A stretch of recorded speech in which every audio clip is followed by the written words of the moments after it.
makna pengorbanan Kristus di atas kayu salib pada peristiwa Jumat Agung. Kalau saudara pikir perubahan hidup yang terjadi dalam hidup saudara, itu karena saudara hebat, bukan karena kasih karunia Allah, maka saudara belum memahami dengan tepat apa arti pengorbanan Kristus di atas kayu salib. Panjang via dolorosa menuju ke Kalvari.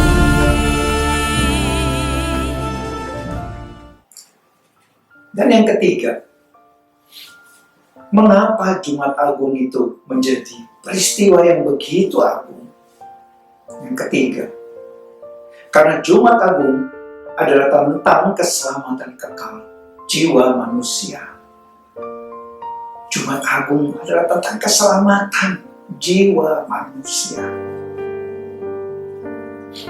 Yohanes 3 ayat 16. Rasul Yohanes katakan demikian, ayat yang begitu kita pasti seharusnya sudah hafal. Yohanes 3 ayat 16. Karena begitu besar kasih Allah akan dunia ini sehingga ia telah mengaruniakan anaknya yang tunggal, supaya setiap orang yang percaya kepadanya tidak binasa, melainkan beroleh hidup yang kekal.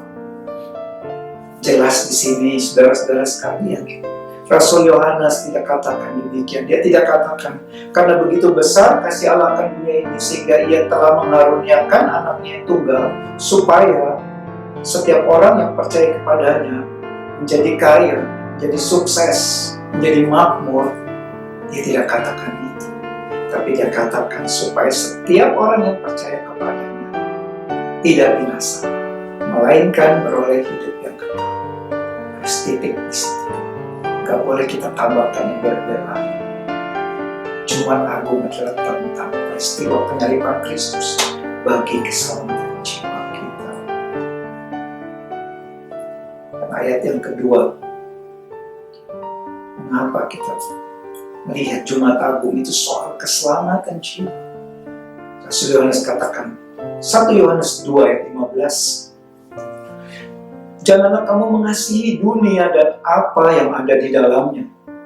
Jikalau orang mengasihi dunia, maka kasih akan Bapa tidak ada dalam orang itu. Sebab semua yang ada di dalam dunia, yaitu keinginan daging dan keinginan mata, serta kampuan hidup, bukanlah berasal dari Bapa, melainkan dari dunia. Dan dunia ini sedang lenyap dengan keinginannya. Tetapi orang yang melakukan kehendak Allah tetap hidup selama-lamanya. Dari sini kita bisa lihat, saudara-saudara sekalian, jangan kamu mengasihi dunia dan apa yang ada di dalamnya. Rasul Yohanes tidak menulis di situ, kamu tidak boleh menikmati dunia. Kamu tidak boleh menikmati kesenangan-kesenangan hidup yang Allah berikan di dalam kehidupan kita. Tapi dia katakan, jangan mengasihi dunia. Karena kalau kamu mengasihi dunia, kasih akan Allah tidak ada dalam diri kamu. Artinya jelas kita boleh, seperti Rasul Paulus katakan di dalam 1 Korintus 7 ayat 31. Paulus katakan dia menggunakan barang-barang duniawi seolah-olah sama sekali tidak mempergunakannya. Paulus pakai barang duniawi, tapi sikap hatinya seolah-olah dia tidak pakai. Sama seperti yang ditulis oleh Rasul Yohanes. Jangan kamu mengasihi dunia. Kita boleh menikmati kesenangan dunia yang Allah berikan kepada kita, hal yang baik, tapi dikatakan jangan kamu mengasihi dunia. Karena kalau kita mengasihi dunia, kasih akan Allah tidak ada dalam diri kita. Tidak bisa ada dua-duanya. Lalu satu ayat yang juga seharusnya sudah cukup kita kenal, Matius 6 ayat 24. Tak seorang pun dapat mengabdi kepada dua tuan. Karena jika demikian, ia akan membenci yang seorang dan mengasihi yang lain. Atau ia akan setia kepada yang seorang dan tidak mengindahkan yang lain, kamu tidak dapat mengabdi kepada Allah dan kepada Mammon. Di sini kembali ini perkataan Yesus. Matius 6 ayat 24. Tidak dikatakan di sini kamu tidak dapat memiliki Allah dan kekayaan atau Mammon, uang.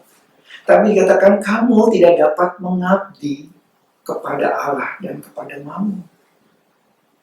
Artinya, saudara-saudara sekalian, kita boleh menikmati, kita boleh memiliki kekayaan itu, tapi kita tidak boleh mengabdi kekayaan itu.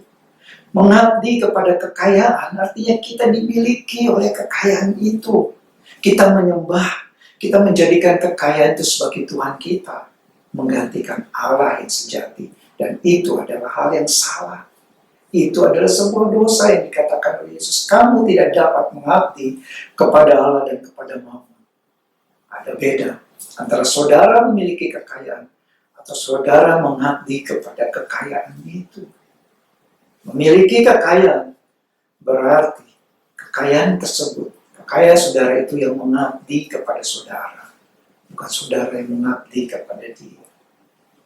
Kalau saudara mengabdi kepada kekayaan saudara, maka seperti Yesus katakan, saudara harus pilih salah satu, Allah atau Mammon. Apa kaitan ayat yang barusan saya baca ini? Saudara-saudara sekalian, saya mau ajak kita semua merenungkan beberapa yang akan saya sampaikan ini terkait dengan ayat yang tadi saya sampaikan. Jadi jika saudara merasa Kristus mati di atas kayu salib, Dia berikan nyawanya mati bagi kita, karena Kristus sudah lakukan itu, maka Kristus kematiannya itu bisa membuat kita mendapatkan dunia ini, mendapatkan kekayaan, kesuksesan, dan lain sebagainya harta duniawi. Maka artinya saudara belum memahami, bahkan saudara salah memahami makna karya penyaliban Kristus di atas kayu salib pada peristiwa Jumat Agung. Allah tidak pernah membenci orang kaya. Tidak ada yang salah yang memiliki kekayaan, karena kekayaan pun milik Allah. Itu semuanya kita hanyalah pengelola, steward yang Allah percayakan. Tapi kalau saudara berpikir percaya kepada Yesus itu dapat memberikan saudara kekayaan, saudara sudah salah total. Karena apa? Untuk menjadi kaya dan sukses, saudara tidak perlu percaya kepada Kristus. Dan Kristus pun tidak pernah menjanjikan satu kali pun di dalam Alkitab bahwa kalau saudara mengikut Dia, maka saudara akan mendapatkan kekayaan, kesuksesan. Sebaliknya, Kristus selalu mengatakan dengan tegas, setiap orang yang mau mengikut Yesus, katakan ada syaratnya. Kau harus menyangkal dirimu, memikul salibmu, dan ikut aku. Jadi, jika saudara merasa Kristus sudah mati di atas kayu salib, nyawanya saja Dia berikan, apalagi yang lain. Saudara pikir kematian Kristus itu membuat kalau saudara mengikut Dia, maka bisa mendapatkan dunia ini, kesuksesan, kekayaan, dan sebagainya. Saudara telah salah memaknai peristiwa penyaliban Jumat Agung itu. Atau yang kedua, jika saudara merasa Kristus mati di atas kayu salib itu agar hidup saudara bebas dari masalah, bebas dari penderitaan hidup, hidup saudara lancar terus karena saudara percaya kepada Yesus yang telah mati di atas kayu salib, maka saudara telah kembali salah dalam memaknai pengorbanan Kristus di atas kayu salib bagi saudara. Atau yang ketiga, jika saudara merasa kematian Kristus di atas kayu salib itu membuat semua sakit penyakit saudara pasti sembuh, maka saudara belum memahami dengan tepat makna pengorbanan Kristus di atas kayu salib. Apakah Allah tidak sanggup menyembuhkan kita dengan melakukan mujizat? Sangat sanggup. Tidak ada satupun yang mustahil. Allah kuasanya melebihi segalanya. Dia tinggal berkata dari surganya, maka seluruh penyakit kita apapun itu juga dalam sekejap itu akan hilang semua. Bahkan kalau ke saat ini wabah virus COVID-19 di mana-mana, apakah Allah sanggup menghentikannya? Sangat sanggup. Dalam sekejap Allah tinggal keluarkan firman-Nya dari surga, seluruh wabah ini akan berhenti. Tapi kalau saudara berpikir Kristus mati di atas kayu salib membuat seluruh sakit penyakit saudara sembuh, saudara telah salah mengartikan pengorbanan Kristus.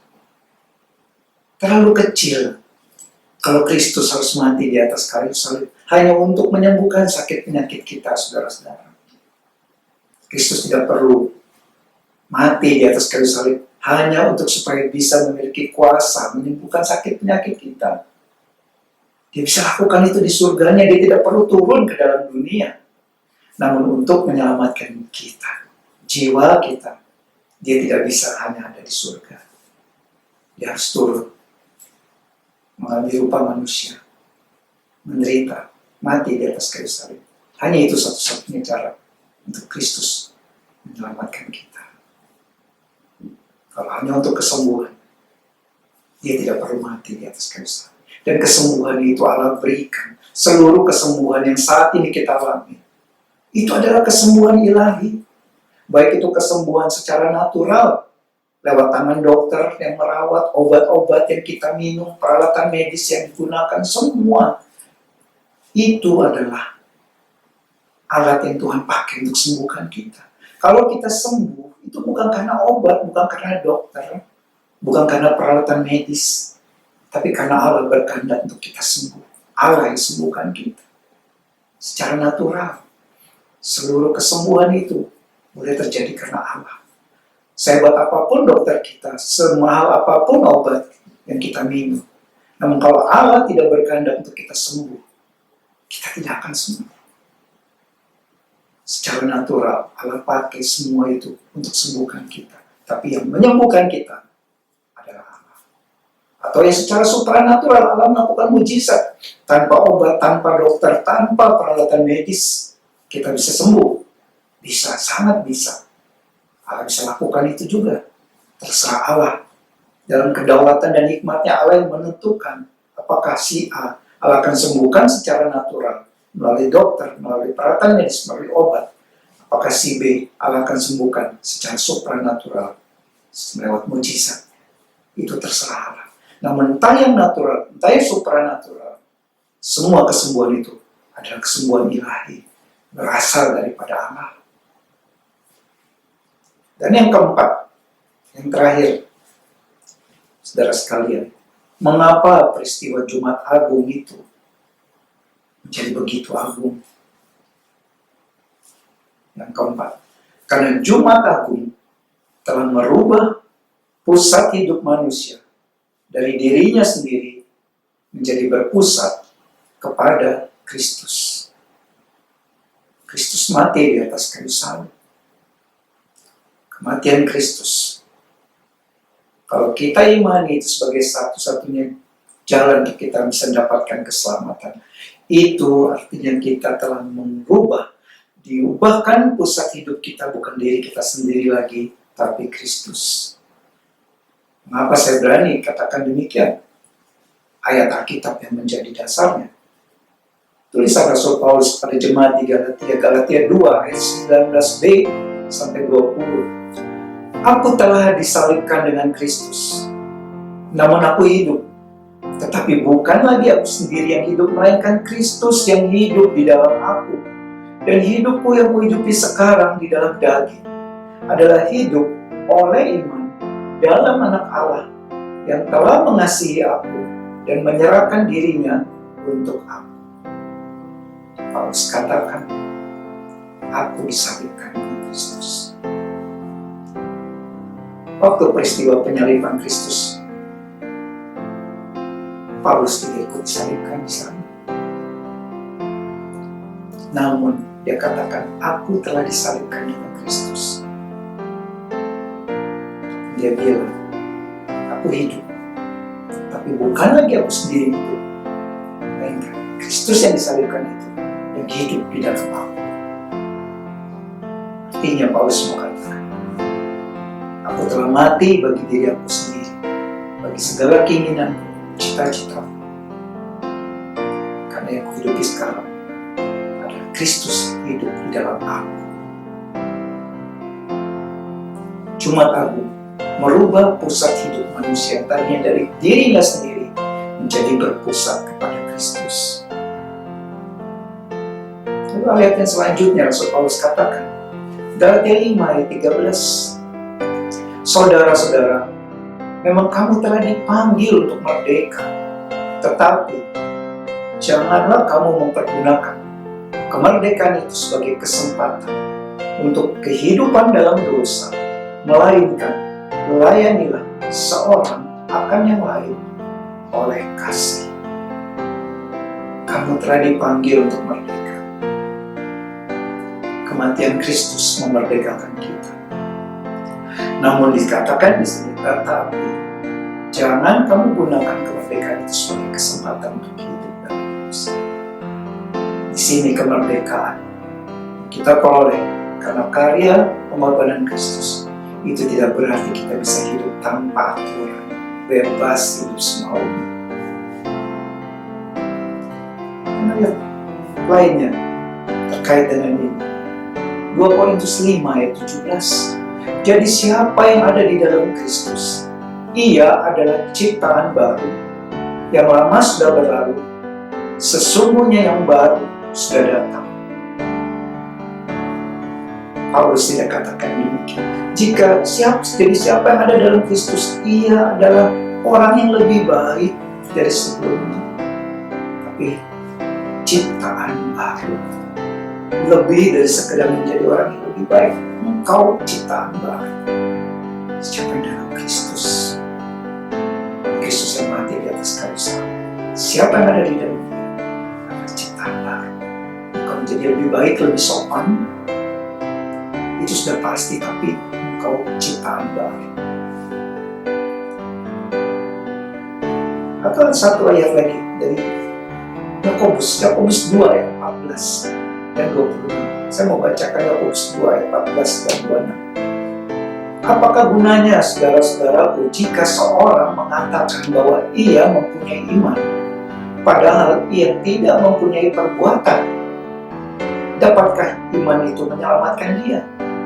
Sebab seperti tubuh tanpa roh adalah mati, demikian juga iman tanpa perbuatan-perbuatan adalah mati.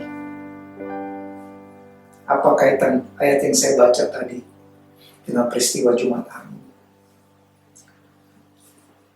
Jika saudara sebagai orang Kristen memperingati Jumat Agung dari tahun demi tahun, saudara sedih menangis setiap kali melihat tayangan tentang penderitaan Kristus. Tapi jika saudara merasa bahwa saudara masih bisa tetap hidup dalam dosa, hidup bebas semaunya, nggak perlu mau berubah, tidak peduli dengan hukum-hukum Allah, malas berdoa, baca Alkitab, malas ibadah, malas melayani, nggak mau belajar, mau sungguh-sungguh, lebih sungguh-sungguh menjadi seorang Kristen. Namun saudara tetap yakin saudara pasti selamat, masuk surga, karena Kristus sudah mati bagi saudara di Jumat Agung. Jika seperti itu, artinya saudara belum memahami dengan benar apa artinya Kristus mati bagi saudara di peristiwa Jumat Agung. Saudara pikir, Kristus sudah mati bagiku, artinya aku sudah bebas. Mau hidup seperti apapun bebas, aku pasti selamat. Kalau saudara pikir demikian, saudara belum mengerti dengan tepat apa artinya Kristus mati bagi saudara. Yang kedua, dari ayat-ayat yang tadi saya bacakan, kalau saudara merasa Saudara masih memiliki hak otonomi untuk mengatur hidup saudara sendiri. Mengatur keluarga, mengatur usaha, pekerjaan, uang, segala waktu saudara. Saudara rasa masih punya hak untuk atur itu semua. Saudara mengatur seperti yang saudara inginkan. Tidak peduli, tidak melibatkan Tuhan. Saudara tidak melihat, mencari apa yang dikatakan firman Tuhan untuk terkait dengan kehidupan keluarga, kehidupan dengan usaha, pekerjaan. Saudara tidak peduli itu. Namun saudara tetap yakin Kristus yang mati di atas kayu salib pada peristiwa Jumat Agung. Karena itu saudara pasti selamat. Walaupun saudara tidak merasa saudara harus serahkan seluruh hak saudara atas hidup kepada Kristus.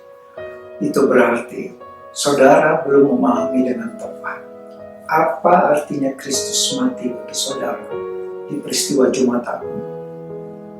Kalau saudara pikir saudara masih punya hak atas hidup saudara, dan saudara tetap selamat, pasti masuk surga. Kristus sudah mati bagimu. Kalau saudara pikir demikian, saudara belum memahami dengan tepat apa sebenarnya makna Kristus mati bagi saudara. Dan yang ketiga, yang terakhir, jika saudara merasa oke-oke saja secara hidup seperti ini, sama dengan orang dunia, tidak ada bedanya, seperti orang dunia yang tidak mengenal Allah. Saudara merasa juga oke-oke saja, saya tidak pernah bertumbuh 5 tahun lalu, sama sekarang sama saja saya menjadi orang Kristen. Kerohanian tidak bertumbuh, karakter tidak bertumbuh. Saudara tidak belajar mempraktekkan cara hidup Kristiani. Saudara tidak menjadi terang dan garam bagi dunia ini. Saudara tidak lakukan semua itu. Namun saudara tetap yakin saudara pasti selamat karena Kristus sudah mati di atas kayu salib bagi saudara. Artinya, saudara belum memahami apa artinya Kristus yang mati di atas kayu salib bagi saudara di peristiwa Jumat. Saudara pikir, saya boleh hidup seperti ini, ya udah sama seperti orang, tidak ada bedanya dengan orang dunia. Tidak pernah bertumbuh, semakin cinta Tuhan, semakin mengenal Tuhan. Namun saudara sangat yakin tetap Kristus sudah mati di atas kayu salib, saya pasti selamat. Hati-hati. Jangan-jangan saudara belum memahami dengan tepat apa artinya Kristus mati bagi saudara di peristiwa Jumat Agung. Jadi dari semua yang tadi saya sudah sampaikan ini, saudara-saudara sekalian, apa intinya dari seluruh yang ayat sudah kita baca sama-sama ini? Saya simpulkan demikian. Jumat Agung yang kita peringati itu menjadi agung. Tapi ada intinya untuk kita percaya pengorbanan Kristus di atas kayu salib itu sempurna untuk keselamatan kita. Maka seperti Rasul Paulus katakan dalam Roma 14 ayat 8 sampai 9, Jumat Agung membuat jika kita hidup untuk Tuhan. Dan jika kita mati untuk Tuhan. Jadi baik hidup, baik mati, kita adalah milik Tuhan. Sebab untuk itulah Kristus telah mati dan hidup kembali supaya ia menjadi Tuhan, baik atas orang-orang mati maupun atas orang-orang hidup. Kematian Kristus pada peristiwa Jumat Agung menjadi satu landasan dasar dari seluruh kisah hidup kita yang telah dirubah, bukan lagi jadi kisah hidup kita, tapi tentang kisah hidup Kristus di dalam hidup kita. Itulah makna Jumat Agung. Kristus yang mati di atas kayu salib bagi kita, maka itu menjadi satu landasan. Kalau aku hidup untuk Tuhan. Kalau aku mati untuk Tuhan. Baik aku hidup, kalau aku mati, aku adalah. mati di atas kayu salib dan bangkit sehingga dia menjadi Tuhan seorang ibu. Kita sudah menjadi milik Kristus. Kristus mati di atas kayu salib untuk mengubah kita. Itu berarti hidup kita bukan milik kita lagi, tapi menjadi milik Kristus. Kisah hidup kita bukan kisah kita. Kisah hidup saudara bukan kisah hidup saudara, tapi kisah dan hidup Kristus. Hidup dalam hidup saya, dalam hidup saudara. Kiranya Roh Kudus menolong kita semua sehingga kita bisa memaknai dengan tepat peristiwa Jumat pribadi terhadap mati di atas kayu salib bagi kita. Apa dampaknya dalam hidup kita semua? Kiranya Tuhan menolong. Amin.